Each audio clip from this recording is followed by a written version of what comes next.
Hi, I'm Shashank Bhargav, and you're listening to Three Things, the Indian Express news show.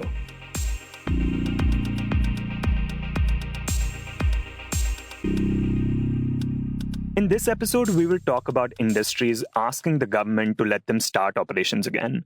We will also talk about Bhilwara and how the district has managed to drastically curb the spread of the virus through a ruthless containment. But first, we talk about the meeting that took place between Prime Minister Narendra Modi and state chief ministers on Saturday. The meeting took place via a video conference and was held to discuss exit strategies after the 21-day lockdown ends on April 14. In this segment, Dipankar Ghosh, who wrote about the meeting for the newspaper, joins us on a call to talk about its highlights and the concerns that were raised by various chief ministers. Dipankar, on Saturday, a 4-hour-long meeting took place between the Prime Minister and various chief ministers. What were some of the highlights of this meeting, and what sense do we get about where the lockdown is headed from it? So basically, Tuesday will be exactly 21 days to the lockdown announced by the Prime Minister on March 24th in the battle against COVID. So this was basically a time to assess and to kind of take stock of what is happening in multiple states, and for the center to kind of listen to what different states are feeling. All the states' chief ministers were there. A lot of health ministers were part of that video conference as well. There were 15 chief ministers that spoke, one after the other, after which the Prime Minister spoke. I think broadly, there was consensus on the fact that I think most states believe that the lockdown must continue. Some advocated a complete lockdown, the way it is right now. Others, like Andhra Pradesh, for instance, argued that they have, of their entire area, the positive cases are only limited to a few districts, and they've kind of categorized their own districts into 3 different categories. And so categories where there are no new cases, maybe that they can be maybe opened up to limited economic activity. So they advocated that. Chhattisgarh also, for instance, advocated that lockdown should continue in terms of travel, nobody allowed in or out of the state. But for economic activities, maybe it should be left to the states within their own boundaries. But I think the consensus was that there should be a lockdown going forward broadly. Then I think from what the Prime Minister said right at the end to the chief ministers, from what we know, I think the sense was that the focus has to be on saving lives at this point. Clearly, with the indications that came after the meeting ended as well. I mean, you're looking at least now at a 2-week lockdown extension. It will be announced. There will have to be an official announcement either today or certainly before Tuesday when this period of lockdown will end. And within that 2-week period or immediately after it, there will be some kind of staggered exit policy depending on what districts are safe at the point. But all of these things are clearly based on circumstances at the present time at a particular place as well. So there will be constant reassessment. I think what the Prime Minister has also conveyed to the states was that, I mean, I think the sense was that there might be a long haul, that even after this 2 weeks were to end, it is not the immediate lifting of all curbs is not something that's immediately on the anvil. India is dealing with a grave crisis, and we must therefore have intelligent and measured responses to that. Do we have a sense of on what basis will they decide where the lockdown would be eased and where activities would resume? I think each sector almost will have categorizations. If certain states have already started talking about it, like for instance, I think Andhra is a good barometer. Andhra Pradesh, for instance, is saying what it's saying right now is there are districts where there are cases, lots of them. There will be districts where there are a few cases or the potential of cases. And now there are certain districts across the country where there are none. So if there are none for a certain sustained period of time, maybe those districts can be opened up. Right? I think what you're looking at is this staggering of strategy in multiple ways across the country. So, for instance, in Delhi, there is a national lockdown that has happened. State government has also announced it. But there are certain containment zones where the measures are even harsher. So, by an extrapolation of that same kind of idea, if there are places that are going to be opened up, they will be opened up based on what the coronavirus figures for that area are or how close they are to other possible infection zones. So I think that's number one. Number two is in terms of industry. What has been reported today by us as well has been that the industry will also be kind of divided into categorizations of things such as how essential they are, or how labor intensive they are, or how much they can take. One minister that we've been speaking to has also told us that in industries, for instance, there are certain industries where they will not be able to function with social distancing in place in the present format. There are others which allow for, certain spacing to happen on the factory floor, which maybe you can open up. So I think all of those will be considerations. Dealing with a crisis like this obviously requires large financial resources. Were the states concerned about funding, and was that brought up in the meeting? Oh, absolutely. Multiple states brought up funding. I think there was the sense that they were asking the center for what the center can do to help them. I don't think there was a very clear response at the meeting, in the very least. Multiple states brought it up. West Bengal brought it up. Kerala brought it up. Basically, they said that in this environment where the lockdown is happening, state economies are crumbling. A lot of them raised that there are GST dues due to the state from the center that have not come. Telangana, for instance, KCR did raise this, and I think one source at the meeting told us that he said that we would get 10 times of what we are getting presently, what we are owed. We are owed 10 times what we are getting is 1:10. That's the ratio. And it is not sustainable like that. So the one thing the Prime Minister was definitely pressed on from the states was financial aid, and to concentrate on, in terms of help from the center to the state, for it to be in terms of finances, for them to survive and sustain through this period. I think the second thing is a lot of conversation in the meeting, for which there was also very little response, I think, from the Prime Minister, except I think the indication was, one source told us that a return of migrants is not feasible. Please remember that when the lockdown was announced, one of the overarching sights you saw in images across the country were migrants just taking to the roads, trying to get home.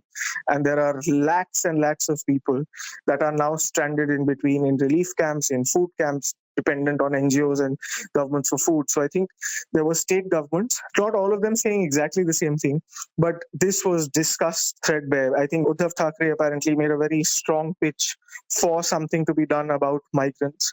And he said that how long can industries keep their workers in a sense like this? Kerala suggested that there be special non-stop trains to their destinations. Jammu and Kashmir said that if this is being considered, maybe they should be tested before they're allowed to leave. Chhattisgarh also, I think, pushed for these stranded migrant workers to be allowed back. Jharkhand, for instance, then, however, put a different point of view across, and they did say that, look, if you allow migrant laborers back to our villages, and this is, huge numbers, clearly, that they could bring the virus back to the state, and there would be law and order issues, and there'd be acceptability issues at the local level, for which the police might be required, and extra forces as well. In your article, you mentioned the statement that was issued by the Prime Minister's office after the meeting. Could you talk about that? Basically, he used two words, Jaan and Jahan. Jaan is life, Jahan, a rough translation, would be livelihood. And I think the sense that he was trying to give from the statement, from the entire statement, was that there needs to be a collective plan. And in each of those, Jaan bhi, Jahan bhi, he's basically saying when there is life, there will be livelihood. And also in terms of the state and in terms of their policies, they have to look at both of these aspects very carefully and find a symbiosis between the two. But again, the release issued by the PIB, and from what we know, I think the focus at the moment is on different ways to save lives.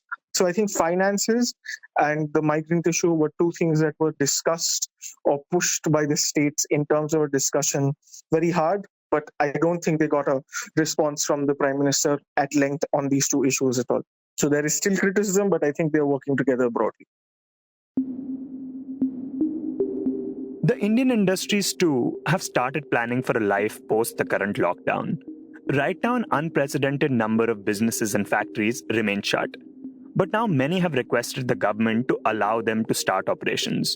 In this segment, Pranam Mukul, who reports on business for the Indian Express, talks about the demands that have been raised by Indian industries and how they plan to provide protection to their workers. Pranav, a lot of businesses, factories, manufacturing units have remained shut, and there are now talks that the lockdown will be extended at least for a couple of weeks. In the middle of all this, how is the overall industry coping, and what all are they now demanding from the government? So basically, the industry has been not fully shut, but the non-essential parts of the industries are more or less geared down. One, because labor is not available, and two, because there's a severe slump in demand that has been induced as a result of the lockdown. So primarily, if there's not enough labor available to function, to have the factories work, it just cannot stay up. But now what the industries is demanding is that the lockdown should be lifted in a phased manner, because there's also the concern of suddenly opening up everything and just undoing all the benefits of the lockdown that we've gained. Probably, opening up of factories would mean that workers are again coming by the herds. There's all the social distancing goes for a toss and everything. What a part of the industry has suggested to some state governments is that pool testing should be allowed for workers, and initially only a certain percentage, or maybe about 20 to 30 or slightly more than that percentage of workers should be allowed to come to the factories. They would be pool tested and on a regular basis, and once they know that it's safe for them to work, they can continue working. Pool testing that Pranav mentions here is essentially a way of testing where several people are tested at once. This is usually done when you have a limited number of test kits available. What you do is you take swab samples from a group, combine those samples, and test them together. If the test comes negative, then everyone from the group is considered negative. And that way, you only had to use one test kit. But if the test comes out positive, then you do individual testing from those samples that you had earlier collected to find out who actually is positive from the group. It may seem like a simple enough method, but some experts have raised concerns about using this method to restart factories. They say that the government and the industry will have to ensure that sufficient precautions are taken and that workers are properly isolated. Some researchers also say that if the samples are clear that day, that doesn't mean that they would necessarily be clear the next day or the day after. It will only give you a snapshot of what is happening at that time. Now, back to Pranav. In the second phase, the industry has said that slowly the government should also allow opening up of non-essential or secondary industries, which would include something like a capital goods, metal, something like that. Right now, the government and experts are emphasizing on physical distancing. They don't want a lot of movement, a lot of travel involved. Have the industries, if they want the migrant workers to come back to work, offered to provide them a place to stay, offered them separate accommodation? So right now, as per the notifications that have been already issued in the aftermath of the lockdown announcement, FMCG and other, medicines, all these are already open, all these are already functioning. It's a different thing that they're facing issues in form of labor and transportation systems, but they are operating even though at a ramped down capacity. So what CII has suggested is that in the phase one, sectors where work from home is difficult and which provide mass employment could be restarted first. So this includes manufacturing, e-commerce, constructions, and alongside it has also requested that logistics and transports be facilitated in the first phase. In the second phase, it has said that which could be 2 or 3 weeks after the start of the first phase, all other sectors could start. And this ramp up could be 50% of the employees to start with for about the first 3 weeks, and could be increased gradually based on how various cities and states are progressing and in bringing down the number of cases. Pranav, could you give examples of some specific challenges that companies are facing right now, ones that may not be obvious to an average person? So one, like I said, industries are facing the problem of labor shortage because a lot of migrant laborers have gone home. Although in cases of some industries, a lot of skilled labor is from around the local regions where the manufacturing units have been set up. So it's not that much of a problem for them. But again, some of them have highlighted the fact that, it has become a societal problem that people don't really want to go to work right now because they themselves feel the threat of contracting the disease. So in some cases, there are some young men and women who are employed in, say, warehouses or something like that. They are facing the threat of even ostracization from their residential areas. So to that extent, industries are staring at a shortage of labor. In addition to that, there are certain industries that heavily operate on free flow of cash. They make high fixed cost payments and depend on daily, weekly revenues for making those payments. But right now, since operations are shut, demand is slow, some of them are also facing this working capital problem and have, in fact, approached the government and the banks to provide enhanced credit limits. Day by day, the coronavirus cases have continued to rise in the country. Only yesterday, India reported 909 new infections and 34 deaths due to the virus. The total number of cases in the country are now nearing 8,500. As the government continues to look for a better way to deal with the spread of the virus, there are some models that seem to have worked better than the others. Ones that the health ministry is looking to replicate in other parts of the country. One such model is the Bhilwara model, which refers to the containment strategy that the district of Bhilwara in Rajasthan used. Bhilwara had emerged as a major hotspot for coronavirus positive cases last month, but through its strict measures managed to drastically reduce the spread of the virus, to the point that it has only reported 2 positive cases since the 30th of March. Deep Mukherjee, a correspondent from Rajasthan, now joins us on a call to talk about the Bhilwara model.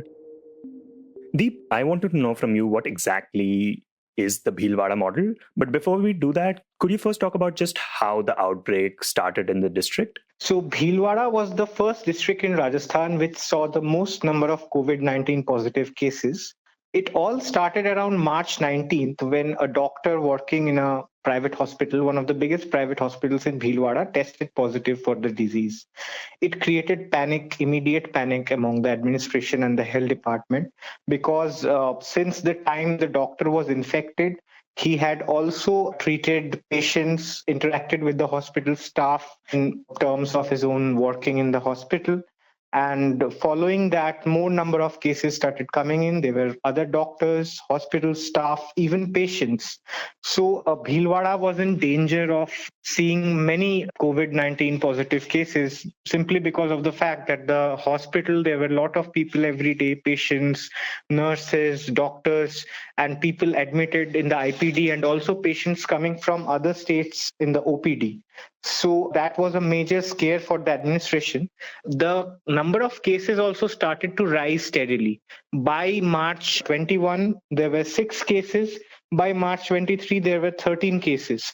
So every day the cases would increase exponentially, creating a major panic among the population as well. So that is how the outbreak first started in Bhilwara. And by March 30th, there were 26 cases in the district, and the entire district was put under curfew. And despite that, it appeared at that time that Bhilwara could well turn into Rajasthan's biggest hotspot. Until that time, it was the biggest hotspot in terms of coronavirus cases. How many deaths had we seen at this point? Bhilwara has seen 2 deaths, but the government has maintained that the deaths were not due to coronavirus, even though the 2 people who died had tested positive. But the government has said that the death was caused by underlying conditions. But despite that, the fact that they were COVID positive is on record. And that is how the panic spread throughout the district. And also, it was a major challenge for the health department to contain it. So now at this point, what were the steps that the administration took? Because now since March 30th, we've only seen 2 cases now emerge out of Bhilwara. So how did it go from being one of the, biggest hotspots in the state, perhaps even in the country, to just having 2 cases in 13 days? Yeah, so you're right that Bhilwara was also one of the most talked after hotspots in the country. It was one of those most affected districts in the first phase of the disease itself. And after that, what the health department of Rajasthan describes the strategy, it is called ruthless containment.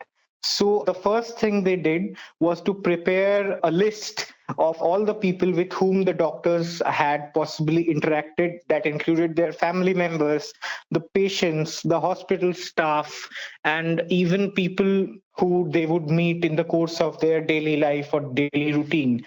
So they prepared and compiled this list. And after that, they started intense contact tracing, connecting with these people, asking them that whether they were suffering from any influenza like illness, ILI, and also taking their samples. So a first list of 498 people from 5 states, Himachal Pradesh, Madhya Pradesh, Rajasthan, Uttar Pradesh, and Gujarat, was also compiled. These were patients from these states who had visited the hospital for treatment since the time when the staff got infected. And the entire district was put under curfew. Then the health department, it assembled a massive team of auxiliary nurses and midwives, ANMs, nursing staff, and doctors who would go house to house to survey people. And throughout the course of the outbreak, the estimated population of Bhilwara is around 30 lakh. It is a major textile city, a center for business in Rajasthan in terms of the textile industry. And they surveyed more than 26 lakh people by March 30. And they would go to house, screen people, take their samples, and the screening would be done on a rotation basis. If a team goes there in one day, a couple of days later, another team will go there to take stock of the situation, to see that the people who were screened earlier, that whether they are suffering from any kind of symptoms or coronavirus positive cases are there. And the number of testings were also increased. So nearly more than 6,500 people were identified as the ones who had some kind of symptoms, and they were kept on home quarantine. And the health department also created an app on the basis of which they could actually monitor through the help of also geographic information system, that GIS system, that what their condition was as days passed by, that whether their vital statistics such as bodily temperature and whether they had cough or whether their symptoms subsided. So they could monitor their symptoms on a real-time basis, which also helped the health department to cover a major area when it comes to containment. So all these moves, they finally paid up when during the first phase of when it showed that the results are coming out from March 30 till the first week of April, only one case came up in Bhilwara. And till now, from March 30 to 12th, today's 12th, only two cases have come up. And what is even more interesting is that out of the 28 cases that were reported, two deaths took place. And right now, there only one patient is there who is still admitted in hospital. Apart from that, all the patients have been discharged after they tested negative repeatedly of the disease. So that is how the government has projected the Bhilwara model. And because the results are there to see, the Union Health Department also spoke about using this model in other hotspot districts in the country to tackle the disease. What kind of medical treatment did we see the doctors give people who were suffering from COVID-19? The doctors in Bhilwara, they relied on HCQ primarily, along with Tamiflu drug and anti-HIV drugs. So these three were the primary medications which were given to the affected people in Bhilwara. In the district, we also saw this period of a 10-day long intense curfew that started from April 3rd. Could you talk about that? The curfew is actually still in place. It officially will be lifted off tomorrow if they don't decide to extend the period.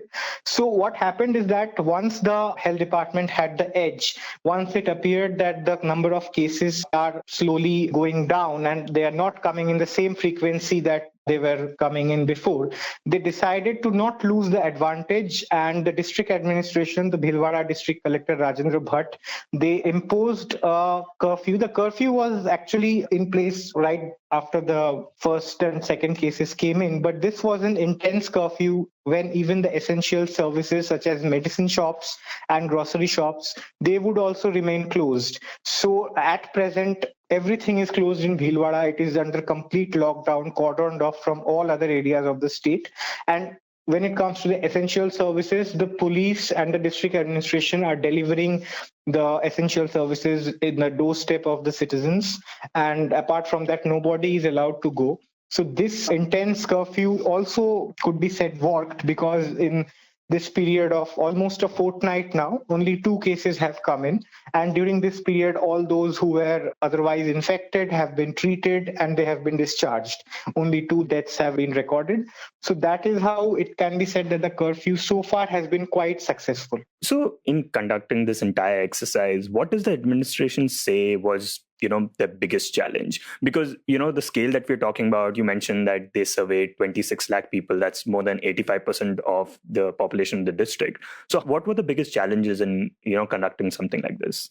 I think the biggest challenge that the government faced was to make sure that all those people who came in contact with the doctor and hospital staff who tested positive, that they were traced and their symptoms were recorded. They were screened and kept in quarantine, because these people also spread across other states as well, where they could go and infect other people.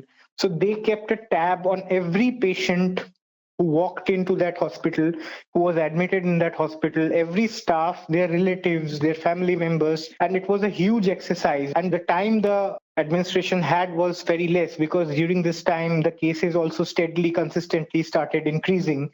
And that was one of the biggest challenges that the health department faced. The second challenge, I think, was the fact that assembling the kind of manpower, the team, thousands of people, health workers who go every day door to door and survey people, and that included not only the city but also the rural areas, the villages in Bhilwara. So that was also an uphill task for them. The sheer volume of the population, 30 lakh, and then surveying all of them repeatedly and keeping a tab on them.